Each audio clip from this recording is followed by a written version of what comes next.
로마서 14장 19절 그러므로 우리가 화평의 일과 서로 덕을 세우는 일을 힘쓰나니 바울은 앞절들에서 하나님 나라의 본질인 성령 안에 있는 의와 평강과 희락으로 그리스도를 섬기면 하나님께서도 기뻐하시고 사람들도 칭찬할 거라고 이야기했죠.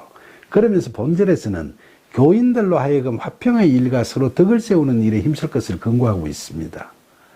교회 내에서 화평케 하는 자로서 소명을 다하고 교인 상호간에 서로 비난하지 말고 역지사지의 심정으로 상대를 이해해가면서 자신의 유익보다는 상대를 배려하고 신앙 공동체 유익을 위해 덕을 쌓는 일에 힘쓰라는 거죠. 바울이 이런 이야기를 하는 걸 보면 당시 로마 교회에서 유대인 교인들과 헬라인 교인들 간의 갈등이 꽤 심각했던 것 같은 느낌이 듭니다.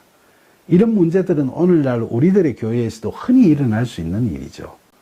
로마서 14장 20절 음식으로 말미암아 하나님의 사업을 무너지게 하지 말라. 만물이 다 깨끗하되 거리낌으로 먹는 사람에게는 악한 것이라. 바울은 하나님 나라의 본질과는 거리가 먼 무슨 음식을 먹느냐 하고 비본질적인 문제 때문에 하나님의 사업을 무너지게 하지 말라고 이야기합니다. 소위 하나님의 사업이라는 건 예수 그리스도께서 십자가에서 우리를 대신하여 죽으시고 그 보혈의 대가로 우리로 하여금 은혜에 의한 믿음으로 의롭다 여기심을 받아 구원에 이르게 하시며 그리스도 안에서 성령으로 거듭난 우리들로 교회를 세우시는 걸 의미하죠. 그리고 바울은 하나님께서 지으신 만물은 다 깨끗하지만 믿음이 강한 교인들 때문에 어쩔 수 없이 평소 먹기를 거리끼는 음식을 연약한 교인들이 억지로 먹게 되면 그 음식은 그들에게는 악한 것이 된다고 지적하고 있습니다. 로마서 14장 21절 고기도 먹지 아니하고 포도주도 마시지 아니하고 무엇이든지 너 형제로 거리끼게 하는 일을 아니함이 아름다우니라.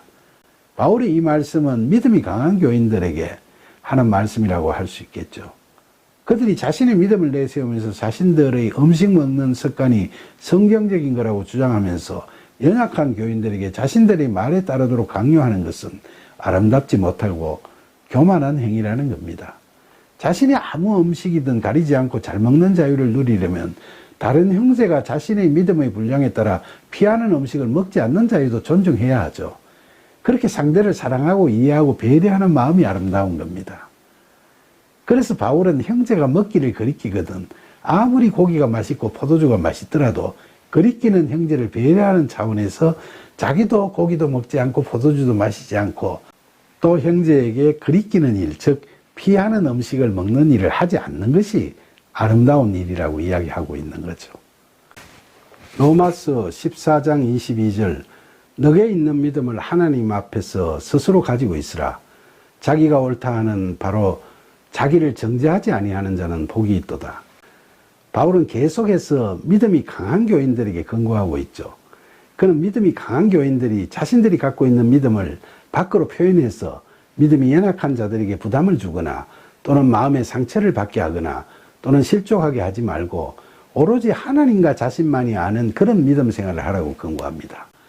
그리고 바울은 자신의 신앙적 양심에 비추어 볼 때 자신이 옳고 자신을 정죄할 게 없다고 확신하면서 신앙의 행위를 하는 사람은 복 있는 사람이라고 이야기하고 있죠.